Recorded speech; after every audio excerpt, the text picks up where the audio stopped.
Good morning, everyone. Welcome to our NIRA, Northeast Indiana Human Resource Association student chapter meeting.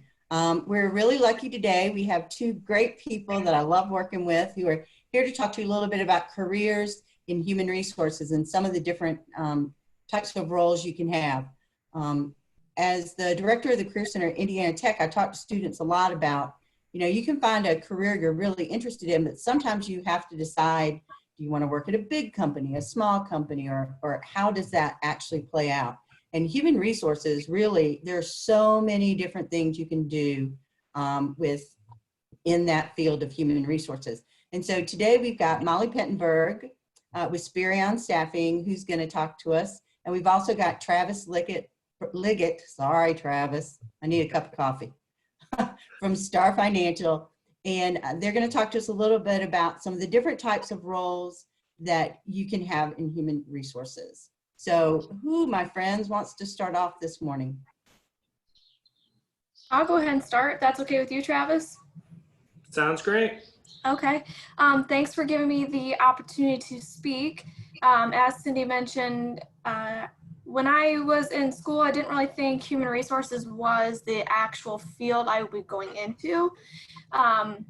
Due to being part of a family business, I was pretty sure that I was going to go into the staffing business, but never really crossed my mind that that would actually be a human resources position. So I graduated from IU about 3 years ago, and I went right into a sales role. So growing up, I just thought sales is you bring in the revenue for the company. Didn't really think there were going to be a whole lot of other aspects that played a role, or played a part. So I'm going to kind of walk through the different parts of human resources in a staffing agency that maybe wouldn't be top of mind for other people. Maybe they just think all they do is bring people in and get them a job. Although that is true that we do find the people for jobs, there's a whole lot more that is a part of that on the back end that not a lot of people see. So I'll go through my role first and how human resources plays a part, and then I'll go through the other two major job titles that we have within our organization that also play a part in human resources. So my role is I go out and find business for our company. I am really in charge of bringing in orders that can produce revenue to help build our business. So I go out and I meet with customers and we talk about what are your hiring needs, and beyond that, what are your struggles right now that you're having.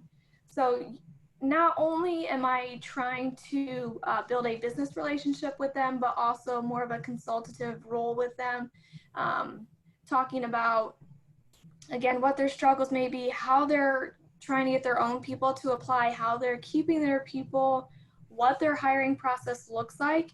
And maybe if they're struggling a little bit with their hiring process, and maybe they don't necessarily need a hiring partner, but they need somebody to strategize with, I'm all ears for those people and I'm willing to help them. So I go out into the community, I meet with them. A large chunk of our business is high volume staffing. So it's warehouses, manufacturing, different factories that make things, and it ranges anywhere from automotive to the food industry, to the medical industry. Anything you can really think of, we can help with. So you have different hiring processes for different industries. The food industry might have a totally different hiring process than a manufacturing. So we go through that. If a customer needs help with their hiring, I bring that order back into our office and I sit down and I meet with our managers and I meet with our recruiters and show them this is exactly what they're looking for. This is their hiring criteria and this is how they want to go about hiring somebody. So that's great, but if you don't have a strong marketing plan to bring those people in, the order really doesn't mean much. So not only do I have to figure out how to get an order, but we have to figure out how to come up with a marketing plan. Marketing may not, some companies may have a separate marketing department, but oftentimes your human resources group within a company is also trying to figure out the exact same thing. How do we bring the people in? How do we make it appealing? So we go through that aspect. So sometimes if you think, oh, I'm going to get a marketing position within a company, you might want to think a little bit further down the road of, am I going to be helping bring people in? Am I going to be helping get our company name out there? So marketing can also play a role in it. Then once we have a game plan of how we're going to bring people in, we have to actually sit down and review applications. So I have to make sure in my role that the job is enticing enough that people want to go work there. So I kind of do the back end work, then the recruiters start bringing people in. So we, those recruiters are in charge of getting people to apply online, getting people to do their onboarding, getting people to go through their orientation, all aspects of what a usual human resources manager or generalist is responsible for doing for another company. So onboarding is huge. So after they complete their application, within our company, we do all online applications. It takes about 5 minutes. I think about 11 to 12 years ago is when we switched over to all online applications. So we go through that that portion of the hiring process with them, and then it comes time for their onboarding. That is when I typically move out of move out of the way. So my portion is done as a sales representative. I get them all the pertinent information. We talk with the recruiters how we're going to go about this, and then that's kind of when they take over with onboarding. So onboarding includes candidates applying. We then send them an onboarding package. So that is all of your necessary tax information, how you want to be paid. It's giving us authorization around background checks, drug screens, computer usage policies, arbitration policies. Everything is a part of their onboarding package. When you complete an onboarding package, you're also signing off that you are legally allowed to work in the United States. So then once the application is completed, the onboarding is completed, that's when our recruiters have to go in and do an e-verify process, which is ultimately making sure that that person is legal to work in the United States, and making sure that their identification matches up with all of their information that they entered on their onboarding. That happens. Once that's completed, we also go ahead and run background checks and drug screens, assuming that that candidate has already been offered a position. Most of the time, you know, when you start your recruiting process, the candidates have filled out an application first. We tell them about the job, make sure that they're qualified for it, make sure that they're interested in it, and then let them know, okay, as soon as you can get this onboarding completed, that's when we can start placing you and making sure that all of your information lines up and we can get you to work. So we give them job details, pay information, shift information, longevity information, all that. So that's when we can go ahead and after that's all done, start running their background checks and their drug screens. And then along with that, you know, you place somebody on an assignment, whether that be in a professional role or a temporary role. And sometimes it works out, sometimes it doesn't work out. So yes, you're a recruiter, you're responsible for bringing all these people in and getting them hired, but you're also in charge of terminations. So in our case, sometimes they're only temporary assignments and the customer will call and say, hey, Bob's doing a great job. Unfortunately, the project is over. I'm gonna need you to let him go and let him know that we could offer him another position as soon as another project starts up. So our recruiters also have to be skilled in not only the hiring process, but also the termination process and make sure that that's done correctly and legally. So our recruiters not only are responsible for that process, they're also responsible for payroll. So you have, you know, you could have up to a couple hundred employees on one assignment. You have to make sure every single employee gets paid on time and they get paid correctly. So a lot of times it may not cross a new recruiter's mind of, I'm gonna have to make sure all these people get paid. But within our organization, we have points of contact for each customer. So that point of contact not only does all the communicating with the customer, but they do all the payroll, all the screening, all the hiring, all the terminating, everything. So that can be quite a task that maybe is not thought of right away, but it's certainly an aspect of the job. And it can be fun, a fun aspect of the job, especially when you're going through people that are getting promoted, bonuses, anything like that. So that's kind of a sales aspect, a recruiting aspect, but then we also have a management aspect. When you are in larger cities, yes, Fort Wayne's not the largest city ever, but it is pretty big and you can cover quite a wide area. So within our organization, we have a founder of our company, then we have our COO, then we have branch managers that oversee our individual offices.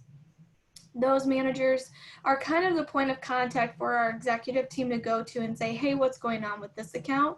And the whole goal of our organization is to promote from within. So really when we hire a recruiter, we're looking at them of, do you have the possibility to grow within our organization? Can we get you to the management level? Can we get you beyond the management level? So as mentioned, those managers oversee all of the accounts.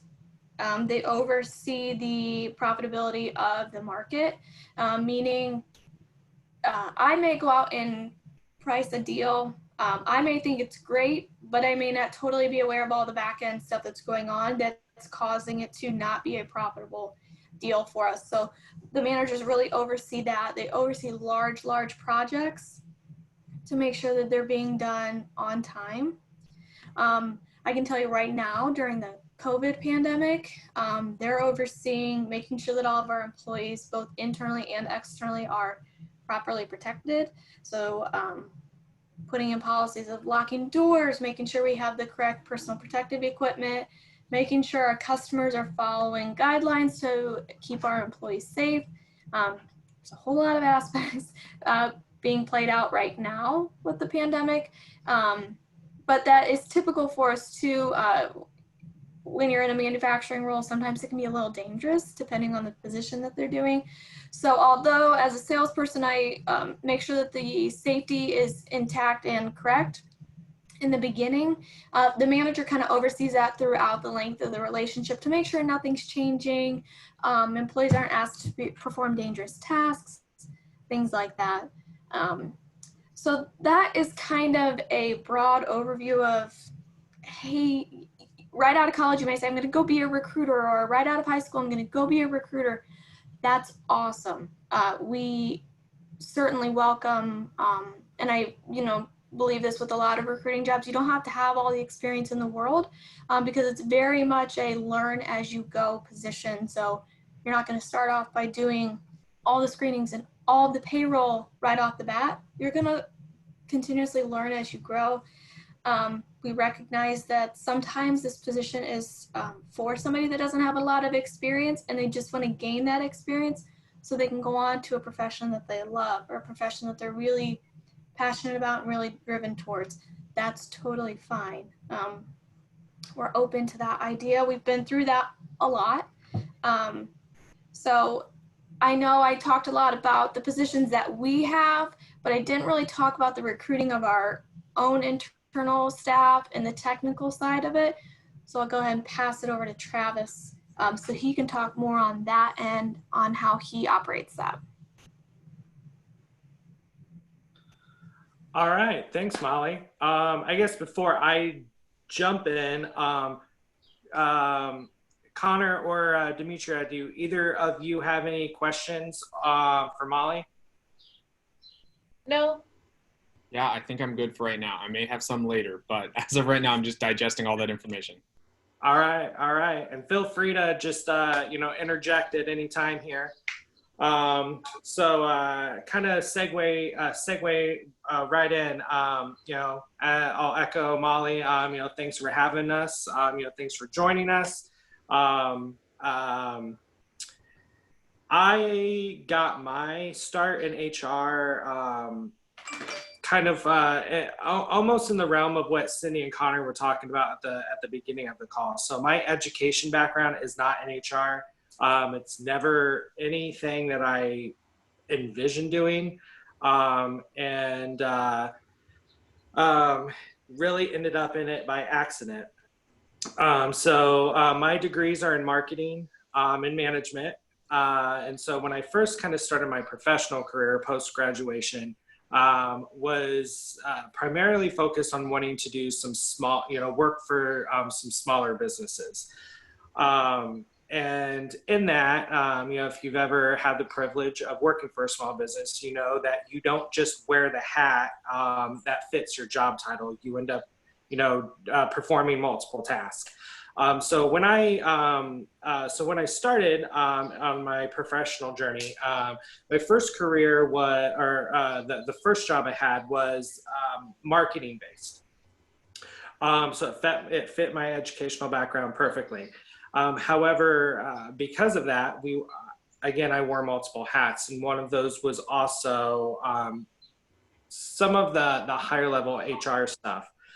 Complete foreign concept to me, no, educational support behind it. So for me, my HR career started out as very much a learn as you go. So familiarizing myself with those employment laws and employee relation, actions, and payroll and tax law. So then as I kind of evolved over time, I really saw the distinct connection, as Molly kind of hinted on earlier, between HR and marketing. So if you think marketing, they're selling a product or a service. HR, you're selling a company or a culture. So both angles of it are very much, sales infused. That has definitely aided me in my career in HR. And the longer that I worked in kind of those dual roles, I realized that I had done the sales thing, both of, being a salesperson and needing a quota, and selling the product and a service. It was really more about, I wanted to sell a culture, and I wanted to sell a concept internally. And so that kind of want and need was supported more along the HR side of things. So that's what I pursued. So now about 10 years in to an HR career, between 3 different companies, one being a small family-owned cleaning company here in town, the other one being a small credit union here in town. And now I'm with Star Financial, which is a family-owned, one of the largest remaining family-owned community banks in Indiana. And I'm about 4 years into my career there. And through that, I've had many, many job titles, many of which the responsibilities of each have remained consistent. It's just evolving that job title to better represent what it is I do. So for the bulk of my career at Star, and again, I've been there for almost 4 years. So bulk of my career at Star has been in an HR/HRIS administrator role. So HRIS just simply stands for Human Resource Information System. So it's really the core operating system that most organizations have that support, the employee records, open enrollment, performance, learning platforms, payroll, timekeeping, recruiting. So when I started, I had no idea what HRIS meant. Never heard of it because, again, prior to that, I came from 2 very small family-owned places where everything was very much on, pen and paper and calculator. So to, kind of take that giant leap forward into, a more technically evolved organization was really intimidating, but, God bless my millennial spirit. And, I just embraced that and went with it. So over the years with Star, my job honestly, on the back end, supports what Molly and the various departments within her organization do. So internally, I'll kind of speak to how our department is kind of structured, and then I'll focus more on what I do. And you'll see how, based on what I do and the structure of us, you know, how I kind of support a little bit of everybody. So top of house for our department is our HR director. Directly under her is myself, our director of learning and development, our benefits and compensation manager, and then our HR manager. Our benefits and compensation manager, no direct reports there. I do not have any direct reports. Our HR manager has 2 direct reports, and those are HR generalists. And those generalists handle your recruiting across the organization, your employee relations across the organization. And then those escalated, you know, recruiting needs or disciplinary needs or employee relation needs, those route up to the HR manager. And then kind of our subgroup in HR is our human resource development group. So we have a director there, and under that director, there are 4 direct reports. There is a training coordinator, or a training specialist who really focuses on developing the content and orchestrating, you know, everything that goes into conveying the message to the masses.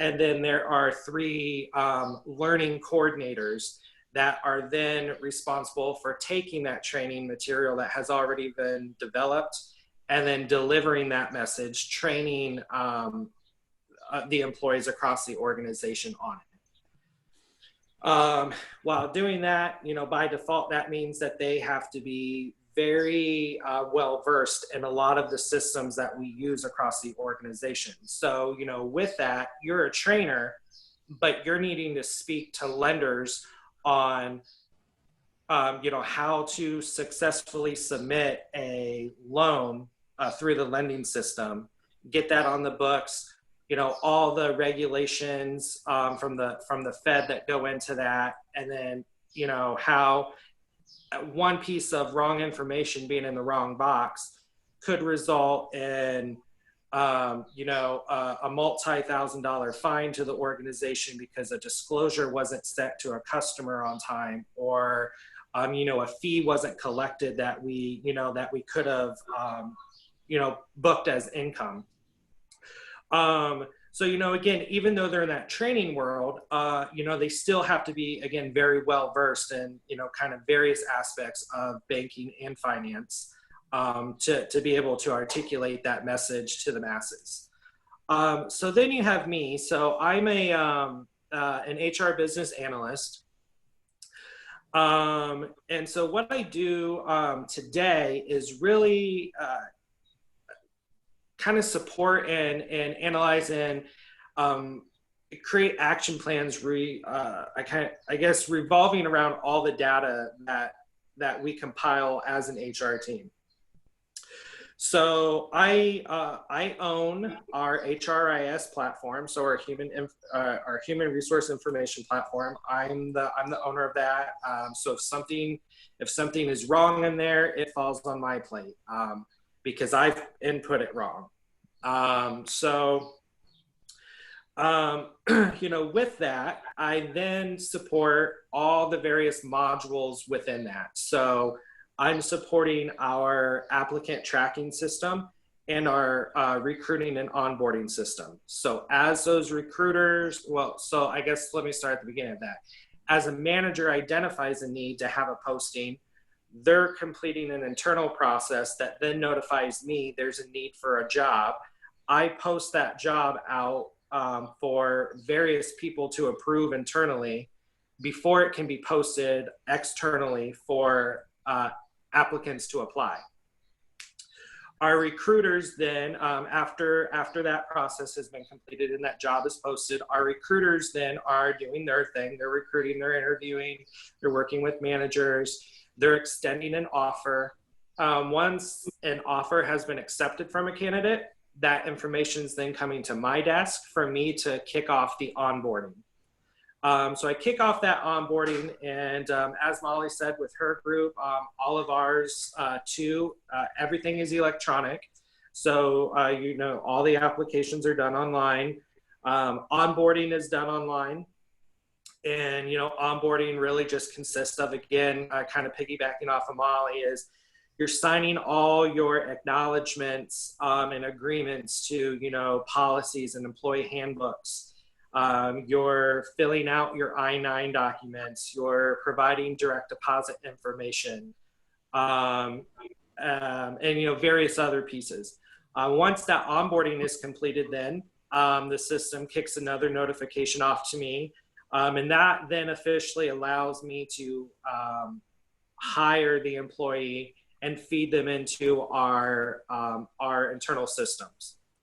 So with me doing that, we now officially have the employee within our core database for HR. And then I'm responsible for kicking off the process that provisions a new employee from a programming standpoint, security standpoint, making sure they have the proper accesses to the respective systems to do their job. So I'm working very closely with our IT group through that whole process.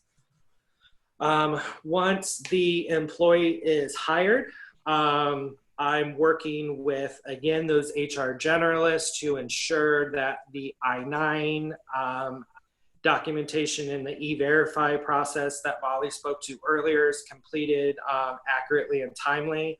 Legally, there are very strict timelines and turnaround times on that based into an employee's date of hire.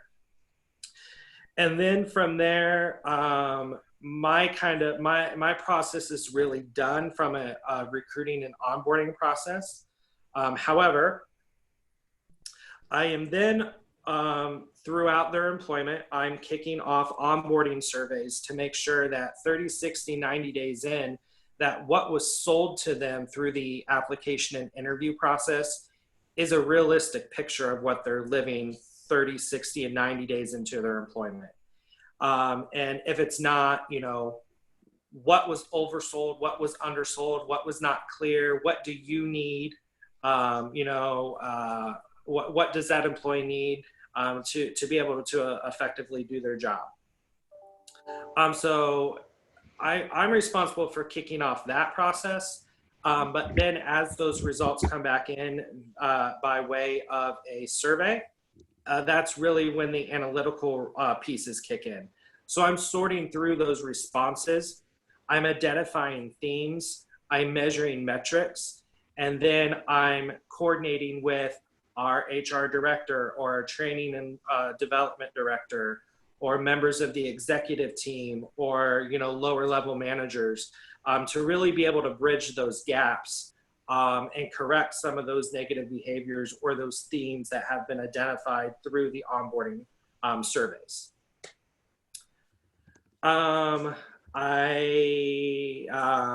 Throughout that, I am also, again, kind of speaking to the analytical piece. We of course want to be mindful of various aspects of HR. So, one of the things that really, I think not just impacting STAR, but really any organization is the baby boomer generation was so large. And so they make up a bulk of the workforce, but as they're exiting, you have an entire new generation coming in. And so for us, when we look at our generational staffing, we're trying to anticipate, based out of our entire employee base, when do we kind of anticipate people to retire and building a pipeline for that, for those retirees and, some succession planning for those. Some of the metrics I'm measuring on a monthly or quarterly basis is generational staffing, turnover.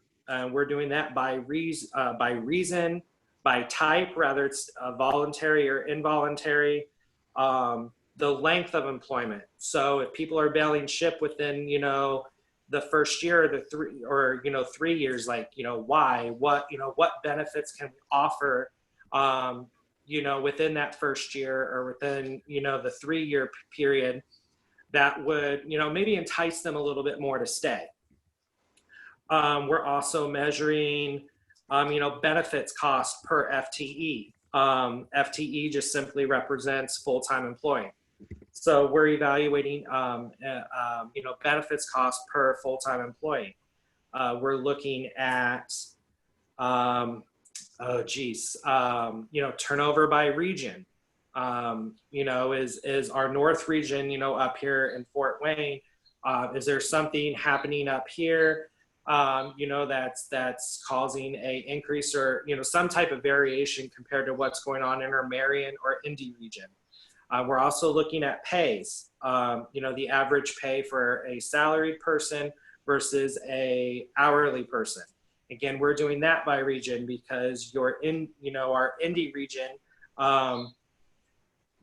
you're typically going to see higher level pay there than you would up here in Fort Wayne. So making sure that, just really trying to find some key identifiers that would holistically allow us to identify a theme or to jump out in front of a theme before we really have a problem. And so then aside from that, I also do payroll. So something that I hate, and I wish I could give it away in a heartbeat. But it is part of the job. So, that was probably the biggest learning curve for me. Because that's not really something that you can be taught from a textbook. Because those tax laws, those payroll laws, those are going to vary, based on pay type, whether it's exempt or non-exempt. And then, more importantly, they're going to vary by state. Luckily,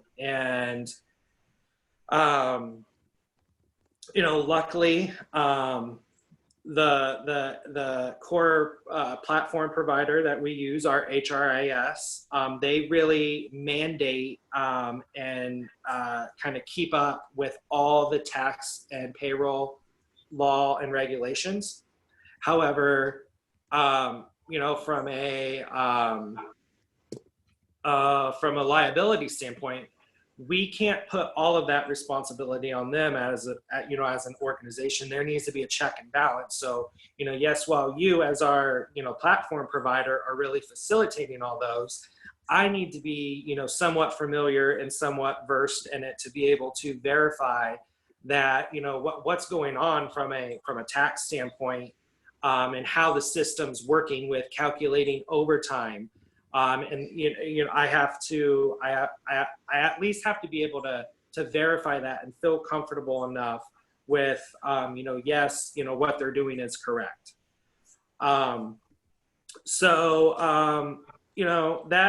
That kind of, I guess, sums it up for me. I'm less of a front end support user. A lot of what I do is all behind the scenes, and it's more of the technical aspect of it.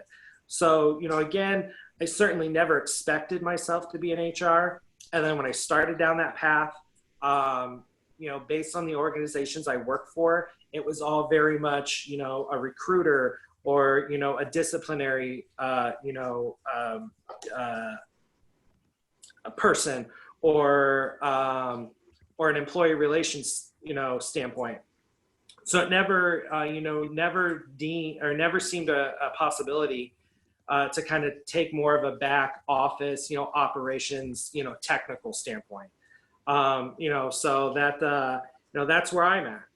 And it's, it's been neat, being able to have so many, have my fingers in so many different, areas, with the front end recruiters and with IT and with finance, So it's, it's certainly in the marketing group. So, it's certainly allowed me to develop a very well-versed and kind of solid resume.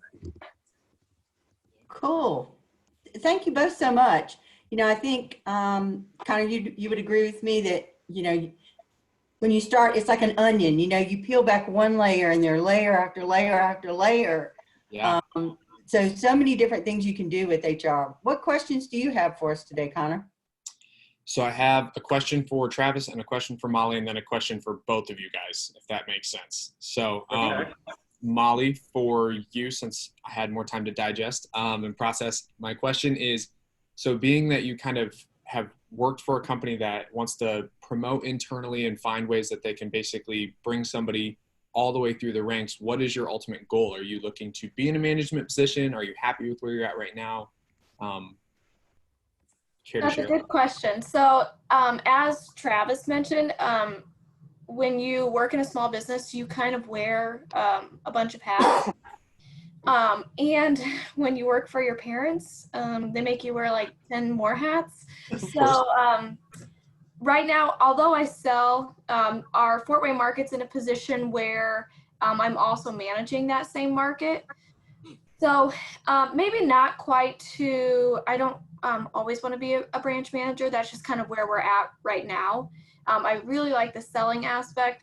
I think long-term, Spirion as a whole is a franchise, so it's a rather large corporation. So we then have senior vice presidents that oversee regions. That would be a long-term goal for me to eventually do that. But I also really like the family piece of it. So it's kind of up in the air for me. I don't want to get away from the family part of it. That's something that I really do enjoy. My mom and dad are both involved. I'm involved, my older sister, and then one of my younger brothers is involved right now. So it's a group effort. I really like that part. But at the same time, it's a lot of family togetherness. So maybe something where I can travel a little bit more would be good. A good starting point or a good goal for right now. Awesome. Thank you for sharing. Travis, so background in marketing. Yes, you've had a lot of experience. You've delved into a lot of different areas of human resources. Do you miss that marketing? Or I know you get to work with marketing a fair amount, but do you miss that kind of being your first passion, if you will? No, not necessarily. Because although I don't necessarily, so yes, I work directly with marketing, but then a lot of what I do, I still get to infuse like my own marketing in. So owning our core platform in HR, I am responsible then for, any large projects that come out of that. So if there's a new area of the system that, is available that we're not using, I really have to sell that module, that product, that service to rest of the organization, not only for us to be able to sign the contract, but then ultimately to, to get that buy-in for user support. So, creating, kind of doing that background that you would in marketing, to, the creative aspect of it, of, creating a presentation, to kind of wow everybody. So I don't miss it being my sole job because it is infused in so much of what I do today. Gotcha. Awesome. Thank you. And then my question for both of you guys, and you may not have an answer, but if you were to look back at your first year self, once you finally, like the first year that you got in your career, knowing everything that you know now, what advice would you give yourself? Feel free to chime in however you want. Go ahead, Travis. Okay. So honestly, it took me a long time, to kind of get to this realization. But to not compare my success to someone else's. I'm 34, and I honestly probably became comfortable with that less than 2 years ago. When I see, our CFO of the bank, I'm originally from Van Wert, Ohio, which is about 45 minutes from here. our CFO of the bank graduated a year ahead of me, and is our CFO. So when I look at him being a year older, having a CFO spot, and me still working my way up, in the HR world, it's a little bit of an ego blow, when I first started. But then once I came to that realization of, it's going to happen for different people at different paces, and that's okay. But then more importantly, what he considers successful and what I consider successful and what I'm willing to risk to get there is not going to be the same as anybody else. And so had I realized that and accepted that, thought process, 10, 15 years ago, I guess, more 10, right after, college, it probably would have saved me a lot of, unneeded anxiety and pressure that I set upon myself over the past 10 years. Yeah. Guys, I hate to do this, but we've got another webinar coming up here, and so we need to dash. But Connor, I put my email address, Yes. and it's on LinkedIn as well. Feel free to reach out, and I'll connect you with Travis and Molly if you want to continue the conversation.